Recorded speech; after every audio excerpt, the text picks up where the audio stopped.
ഞാൻ രാവിലെ തന്നെ പിന്നാമ്പുറത്തെ തൊടിയിലൊക്കെ ഒന്ന് പോയി നോക്കി. ഇന്നും വീണ് കിടക്കുന്ന ഒരുപാട് കരിക്കുകൾ.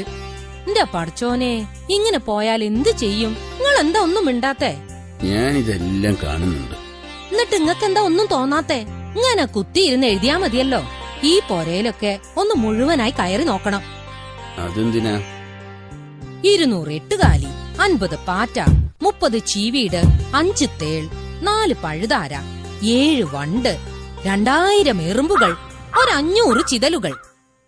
അതിനെയൊക്കെ കശ്മലേ നീ എന്ത് ചെയ്തു? കൊന്നു. ഭൂമിയുടെ അവകാശികൾ. തേങ്ങാക്കൊല, പഴുതാര കുത്തിയ ദിവ്യവേദന നിങ്ങള് മറന്നോ? ഓർമ്മയിലുണ്ട്. എന്നാ വളരെ വളരെ അത്യാവശ്യമായി തന്നെ എലിവിഷം വേണം. കൊടും കൊലപാതകത്തിന് കൂട്ടുനിൽക്കാനോ? നിങ്ങളെന്നെ കളിയാക്കുകയല്ലേ? ദിവസത്തിൽ 30 കരിക്ക് വെച്ച് മാസത്തിൽ എത്ര കരിക്ക? 900 വരും. അത്രയും തേങ്ങയാണ് നശിക്കുന്നത്. തിരിഞ്ഞോ? 900 തേങ്ങ. നമുക്ക് ആഹാരം കഴിക്കാനുള്ള കാശ്.